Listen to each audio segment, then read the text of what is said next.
Hey, what's going on, everybody? Welcome back to Broku no Hero, where today we'll be talking about another Black Clover topic. Hey, what's going on, guys? This is Broku. Welcome back to my channel. This is another theory video. Oh, wait. Yeah, it's a really interesting theory video, Broku. Tell me what it is that exactly we're going to be talking about on your channel. We'll be talking about Zogratis siblings, ancient demons, and more. And more. Yeah, all right. So I'll try to edit that in some way to make that not sound as corny as it probably did. But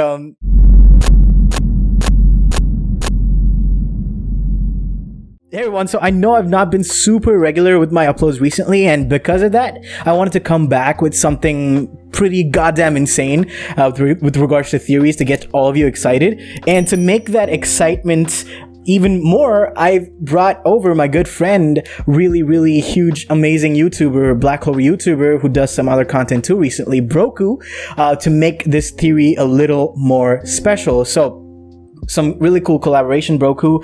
Apart from that initial introduction, how about you introduce yourself to the people, say something, and yeah. Yo, this is Broku. Huge Black Clover fan. Love Black Clover theory specifically. And we're going to get into a pretty good one today.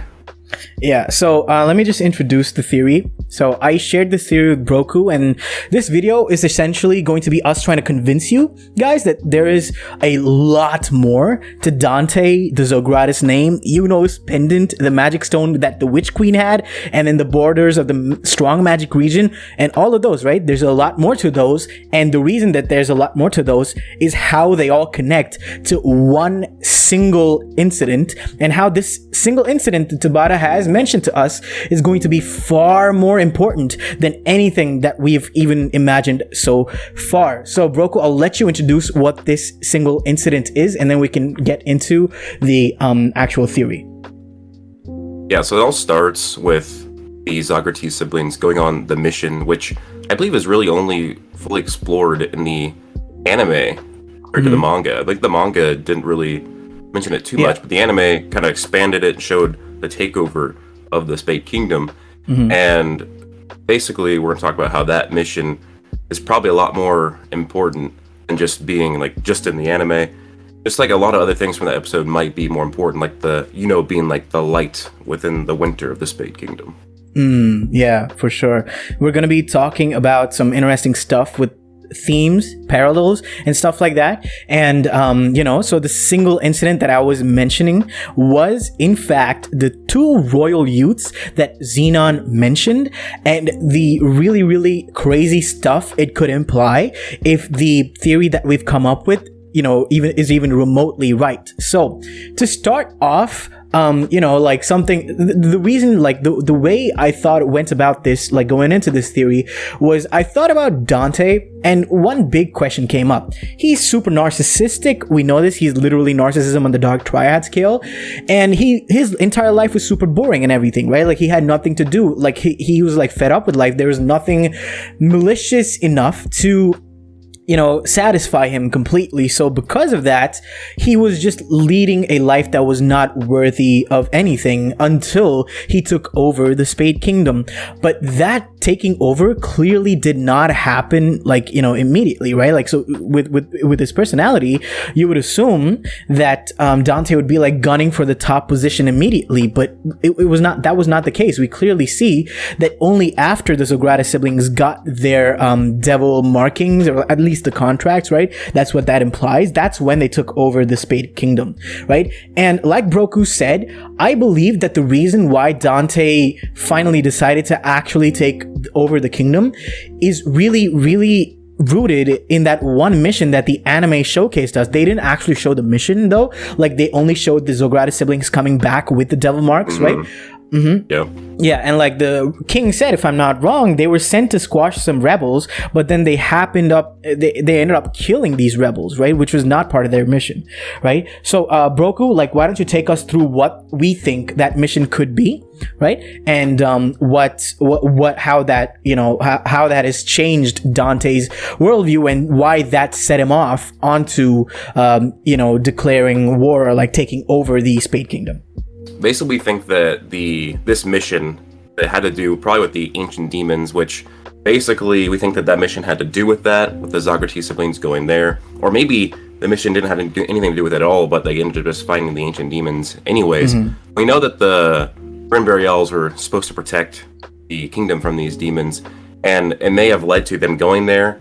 And demons are connected to the underworld, which may have led the Zogratis siblings to finding out ways to make contracts or learning about history. And maybe this is how they got their contracts with Nagicula, the Space Devil, and then Lucifero, which leads to basically the theory that we think that, which is, well, this would be your point now, which was supposed to be mine, right? Right. Yeah. So I'll just expand on that just a little bit more to give my thoughts on that, right? And then I'll move into the next point. So I think that this mission that the Zogratis siblings got was to squash rebellion or whatever it was, right? So what I think is, at this point, the Grin have made it, like, from what we understand of them, they're clearly not tapping into any demonology or like devil magic or anything. So they're just guarding these giant demons, as Xenon put it, right? Like these two giant demons, which is the crux of our theory. So we'll get there. So like these two giant demons are being guarded by the Grin family. We know that one of these demons is right in front of the Spade capital. Sorry, the Spade, what was it? Palace? Yeah, the Spade Palace. Yeah. And then the other one's location is ambiguous to us. We don't exactly know, right? It literally just appeared from the clouds. So the possibility that, you know, they went on this mission and then they got demons, right? They got their contracts, makes a lot more sense if the speculation that this mission that they went on was probably to go and squash some demon, demonic worshippers, right? Because like I said, the Grin are clearly against that. So if the siblings were instructed to go and squash that, that means they ended up going to the den of the place where demonic rituals were taking place. And as we know, there needs to be some human intervention or something for the devils and demons to actually take hold in this world, if I'm not wrong, right? Like that's exactly what Dorothy said. Yeah, so this would be that situation. And what I think happened was the people that the siblings were trying to squash actually found the other Spade demon, like the giant demon, right? So because of that, when the siblings went there, they found out, oh my god, there's like a big power lurking here and we can get a lot more powerful, because that we understand that that's exactly the personality, or like that's the base goal, right? Like the raw emotional goal for the triad is to just become more powerful and fight more other powerful people. Like that's just like a baseline for them, right? There's a lot more nuance on top of that for some characters, but yeah, that's the baseline. So when they discovered that this big ass demon is there, it is like sealed up in this one place, it would automatically lead them into finding out more information about demonology, and particularly like particularly this demon and everything, right? So at this point, what I'm thinking, right, is that they found out the methods to contract with devils and stuff like that, and similar to Nacht, right, where he did Dark Garden Invitation, and on the walls you saw so many skulls of the people who failed at the demon ritual, right? I forget the name, but yeah, that ritual. I think something similar would have definitely happened here. And at that, warning for the people who are trying to take this ritual again, right? To create different kind of contracts and stuff like that. And I think that is where we're getting a lot more history, or like there's going to be a lot more history regarding the two big ancient demons. And this is where I think, this is where the siblings learn that these mega demon giants are in fact Spade royalty, like Xenon pointed out. But here's the twist: these two youths were one from the Zogratis family and two from the Grin family. Yes, exactly. So the Grin family is the royals, right? Are the royals. We know this, right? And then if you look at the dialogue that Xenon gives us, he says that two Spade youths who were close friends.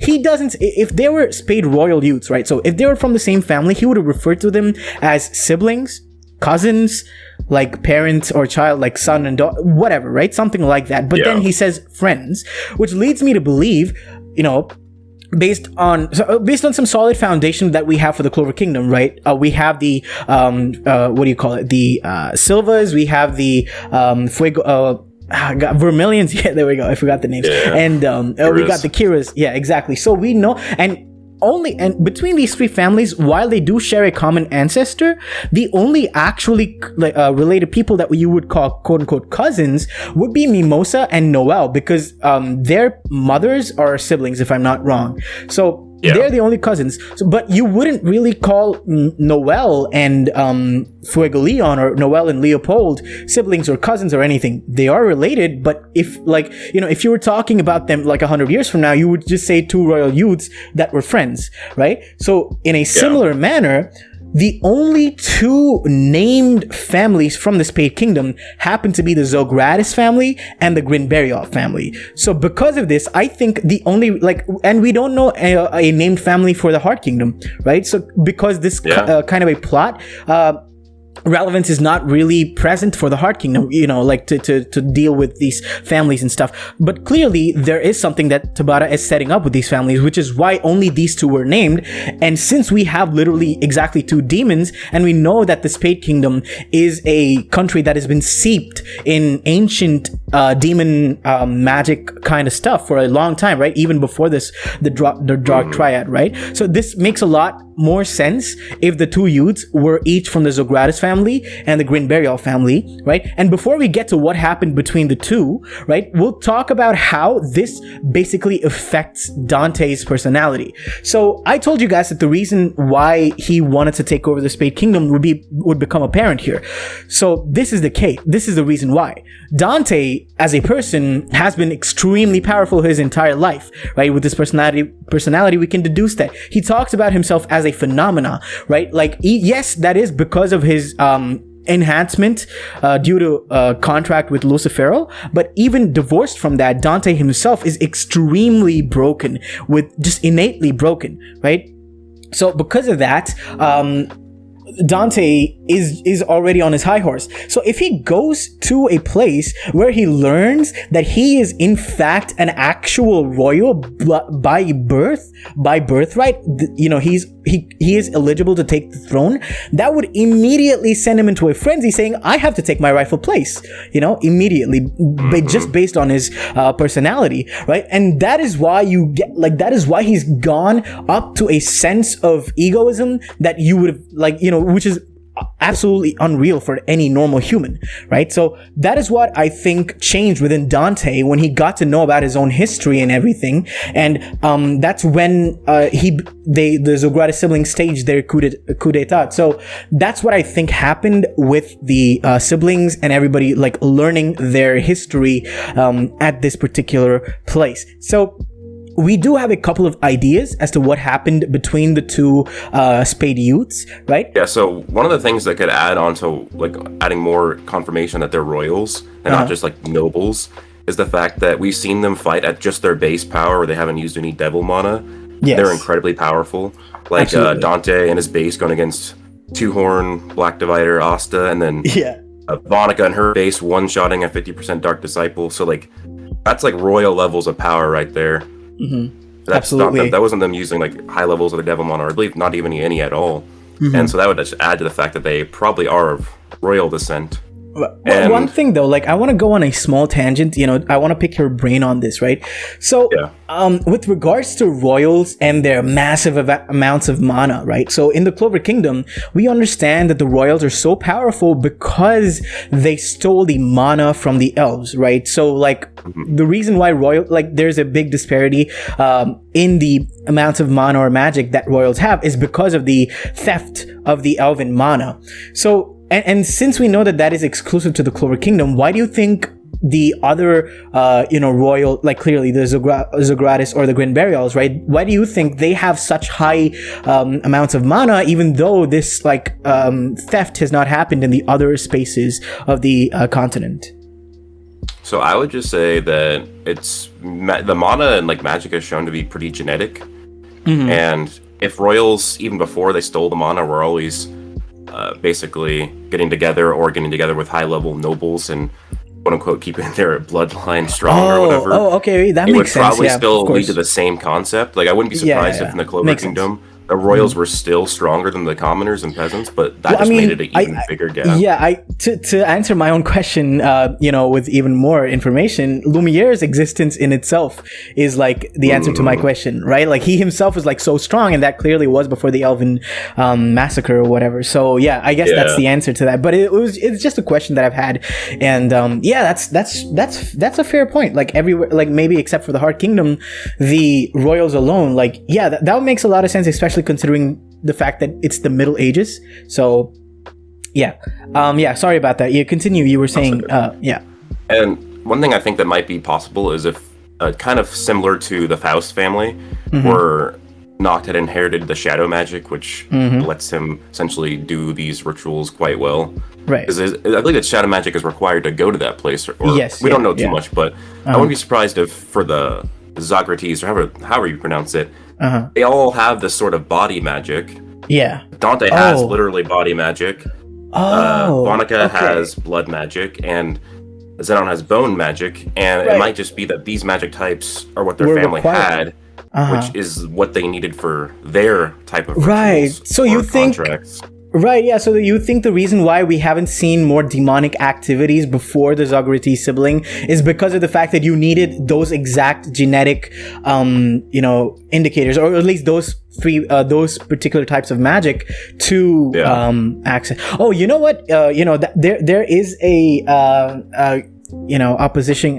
opposing point I can give you, because Vonica's disciples all had body related magic, right? So what I think is, like, in a more biblical sense, you have flesh, blood, and bone. So all three of that together is probably what is required to be able to access that place.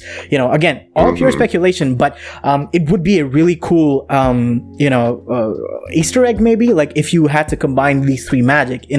I think that would make a lot of sense. That's a good point. Yeah, for sure. Yeah, now about what we think happened between the two royal youths. So I think that it could possibly parallel the Lumiere and Licht situation. Well, that one's still different because only Licht is the one that turned into an ancient demon. This has probably happened a long time ago. Stories change over time. We've seen that over the course of the series. And maybe these Spade royal boys or youths, did we even get a gender reveal, did we? But No. Basically, they might have actually been cordial the entire time, and then maybe one of them accidentally turned into an ancient demon, and the other one had to turn into an ancient demon to stop him. Yeah. It'd be funny if it was actually the Grinberry All that turned into an ancient demon, and it was a Zogratis. I was thinking the same save thing. the day. Yeah, that would be so cool. That would be such a flip on its head, right? That would be. Because even from like a character standpoint, we were talking about how Dante is like, oh yeah, rightful place, and his whole personality is that humanity is evil and all of that. So what if he was thinking, both the royal youths from back then were just completely evil, and being evil is the best way to do it, But then even Dante's worldview is going to be challenged, if we get the reveal that, oh wait, the Zogratis was a good guy back in the day, and he was trying to stop the Grinberry All. So that would be a really nice twist. That's a good point. Okay. One of the other possibilities that we were considering, if you remember, was the intervention of a third devil. So like, not unlike Zagrid, rather. So, with what we know of Magicula, it's possible that Magicula herself, could have been the one instigating stuff. Like, you could have a singular devil who's manipulating the situation, like Zagrid, right? But instead of just having one of them, do it to take over their body, we know that it is most likely Magicula, because she's the one who's a lot more interested in experimenting and stuff. So it's the possibility exists where she is the one who was like trying to get to see what would happen if you made these really, really powerful humans despair and stuff like that, and like try to change that stuff. So that's one possibility of that. And the other possibility, and this is what leads into another point in the theory, by the way, is the possibility that, like Nacht and Morgen, like Nacht, one of these youths, or even both of them, were trying to do a devil binding ritual. So the truth of the matter is that the Spade Kingdom has always been steeped in demonology, and these people were just curious. They just wanted to know what would happen and try to create a contract with a devil. And Broku, if you remember, you're the one who brought this up. You were saying, what if, like Nacht mentioned, what if this ritual did not go according to plan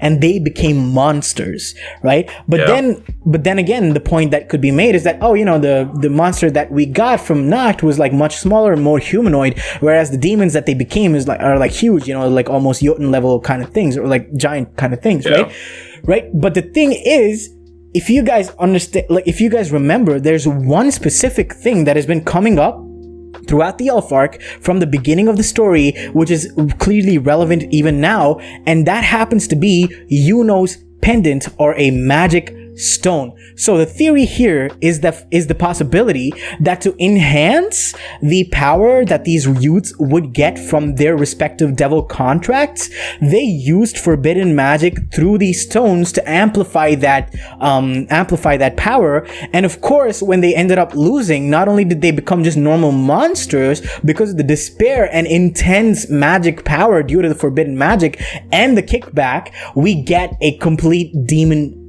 giant on the scale of Licht, right? Obviously not as powerful because they're not like elves, right? But at the same time, it's like we know that the kickback for using the forbidden magic or stones happens to be you turning into a big ass giant demon, right? So this is clearly one of the this could clearly be one of the explanations as to why that happened. Now you could say that there are two demons, so you multiply that one magic stone and you add another one to that, and that brings us to the second magic stone, which happens to be outside of the Clover Kingdom, in the strong magic region area, which happens to be the Witch Forest, where the Witch Queen also happens to have a magic stone, which just like the way that we get Ralph talking about it, or Yuno's dad talking about it, is oh yeah, I just picked it up over there, this is good luck. And with the Witch Queen, she says she's super nonchalant about it as well, oh, you want it, you can just take it, no problem, kind of thing. He was just wearing it as an earring.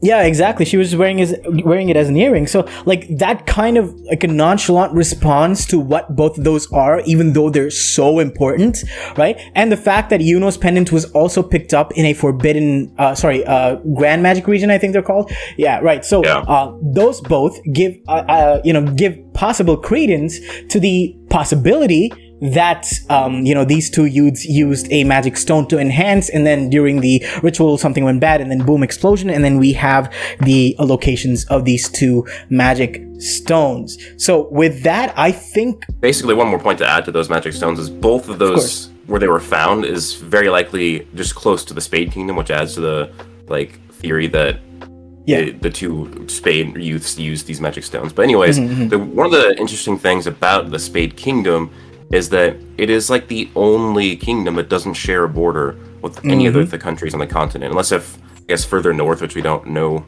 about yet because it's not covered on the map. But basically, the Clover shares border with Heart and Diamond. None of them share a border with the Spade, as a huge grand magic region separates the two. And what's crazy is that it's such a strong region that Ralph's dad died on the journey just from taking exactly to the Grand Magic region, which is insane. And also insane how the Witch Queen was able to build a country inside of a magic region. Yeah. But that is the Witch Queen. Anyways, so yeah, that's very interesting. And so it's kind of crazy because we've kind of talked about, is this the magic of the demons that have created this giant border? Like, it could be that like the aftermath of their battle, or Yeah, just to give just to add another point here, if you guys remember, elves were talked about, being able to stop natural calamities and alter the landscape and stuff like that. This is stuff like that, but this is, the strong magic region is clearly presented as a negative thing, and negative obviously equals demons, devils. Yeah, and one of the things we know is that, at least from what we saw from when Licht was an ancient demon, he could use multiple magic types. Yes. Which could be how this actual region was created, because it's a grand magic region of multiple magic types of super powerful mana. Like we said, it's like the aftermath of their battle. They're just chucking a bunch of magic at each other in their battle mindlessly, and it creates this massive border between the Spade and the Clover and all the other countries, which would further keep the Spade a country of demons, because it's going to be harder for them to spread out and harder for people to get into the Spade to do that. Yeah. Just further separate the countries and make them more isolated. The other idea that we had, regarding the strong magic regions as well, is the possibility. Now, this is less probable in my opinion, but the possibility that it feels as if the three kingdoms, Heart, Clover, and Diamond, got together and said, yo, those Spade people are insane. Let's keep them away. Let's safeguard ourselves. And it's possible, there's a possibility that they all got together, and every single person ever got together and then just created a barrier of just insane magic to just try and keep a layer of separation between the two. And, to answer the possibility of the Witch Queen, how she was able to do that, what if she too was involved in that effort, but I don't want to share territory with any of you. So I'll push from this side. You guys can just create it from wherever, that possibility as well.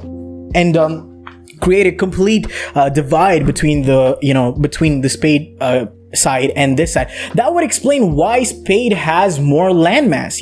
Obviously the Clover and the other kingdoms would definitely not pass up on more land for themselves. Every single nation seems to be greedy, or at least except for the Heart Kingdom, right? So there's no way you would willingly give up so much land to an enemy country unless that enemy country was so strong that you wanted to protect yourselves. Or if you didn't, it would be basically destruction on every end, right? So that could also be a definite possibility. And one of the things that I wanted to talk about, sorry, I completely forgot the Nacht Morgen parallel. I just went up, right? So so the Nacht Morgen parallel, the way it would work is if, like we said, one of them is a Grinburial, one of them is a Zogratis. What if let's say Grinburial, right? What if the Grinburial is like Nacht, right? In this situation where he's like, oh, I want more power. Let me use the forbidden magic and become a complete demon or devil, or something or not become, right? Make a contract, and then that went wrong, right? Very similar to how it happened to Nacht, and then Morgan had to come in and try to save him, but then he ended up being the one who got killed, right? So instead of that, what if in this situation, the Zogratis sibling, or the Zogratis youth, came in and tried to stop the Grinburial youth, right? But then during that, when that was happening, negative emotions and all of that, everything that was involved, it is possible that him trying to save the other person, led to a massive explosion of mana or whatever, and forbidden, magic, after effects on one of them, right? So, so similar to how Nacht Morgen, but except this here is more tragic because both of them became mindless beasts just trying to fight, so this would make it more of a tragedy because one of them is trying to save the other, and it's possible that they were just completely good friends, but then one of them went down a wrong path and the other one wanted to stop him, but then what ended up happening was that everybody's life was just ruined, essentially, and that would make for a very tragic tale, very similar to how tragic the Elven massacre was, and then there was the truth to it where, actually it was the elves were not completely, destroyed by the humans. It was also Zagrid who was the main puppet master in that situation. So this kind of a twist is a very Tabata twist thing to do. So I definitely see this as a possibility. So I think that's pretty much it, right? We covered a lot of that. Yeah, and one more thing I would want to add to that, though. Yeah, go ahead. Is that generally what he did with the Elven Massacre, what Tabata did, is he kind of made it so both sides were kind of in the neutral, the elves were. There's an argument to be made. The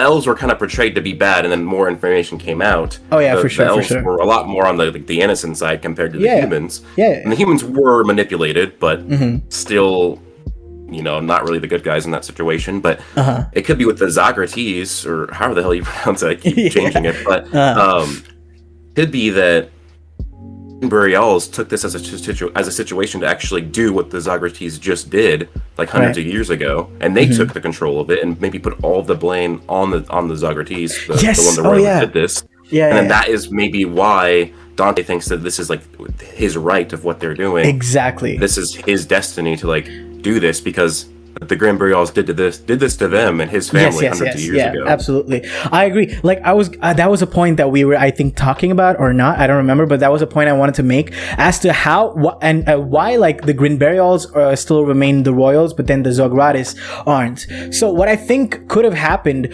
was the possibility, like we know that the demons were sealed, right? So what if the Grand Boreal family was the one who ended up sealing both of these demons, and that's why the Spade Kingdom thinks, oh my God, they're amazing, but at the same time the Grand Boreals did the sealing and became heroes, right? And you can even see this in the admiration that the Spade Kingdom has for the birth of Yuno. Like Yuno was born, oh my God, he's finally born, and all of that. You know, the celebration that we saw in the anime episode. This would make a lot more sense as to why they're literally revering this family, right?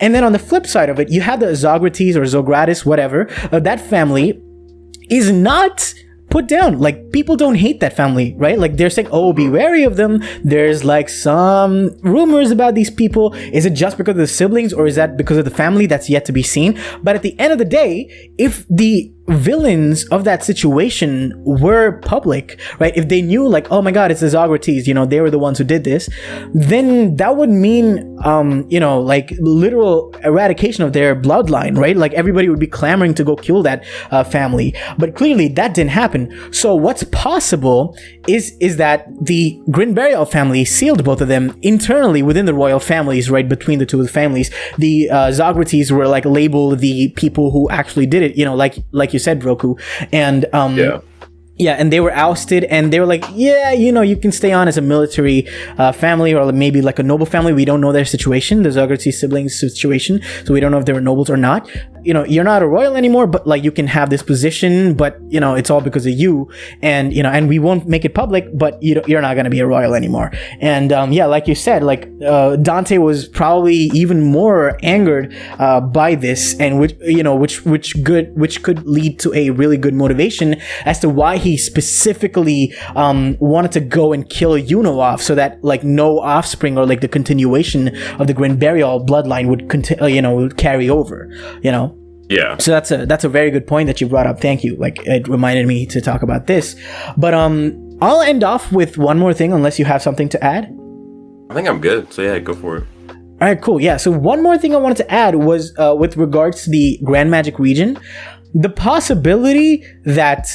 Okay, so let's go back to the previous Qliphoth incident, because we know that there was a previous Qliphoth. What if the Qliphoth, like this time, was opened in the Spade Kingdom last time, and the Strong Magic region was created to safeguard the other three kingdoms from the demon threat that happened? Ooh. And that's why you had the Heart Queen memories, because she was like the first Heart Queen or whatever. She was also involved in trying to create this barrier. Or maybe there was a war that happened, you know, with all the other races that we know of, elves, you know, especially because like elves, we know that they change landscape and stuff, right? So like if they actually legitimately went to war, we could definitely see like an aftermath, having created such a strong geographical change, you know, with, of course, you can put in every other race there as well, you know, dwarves, other kind of maybe spirits even, you know, who knows, right? So yeah. That possibility. Spirits combo spell to create the region. Oh shit, that would be so cool, man. I have a different theory on spirits too. It's a banger theory, but yeah, 4 spirits together. Damn, that's a really cool thing to imagine. But yeah, that's pretty much it for this video, right? Like that's all the points that I wanted to bring up. And yeah, so guys, let us know what you guys think down in the comments below. Do you guys agree with some of the points that we brought up? Do you guys disagree? How else do you think this could go? Do you have any other theories connected to this? All that stuff, put it down in this comment section down below. And once again, Broku, thank you so much for joining me on this theory video. Really had a good time talking to you about this. And guys, I know you guys don't need me to tell you this, but of course, go and subscribe to Broku, the one of the best content Black Clover content creators out there for sure. But yeah, all right, I'll see you guys later. Goodbye.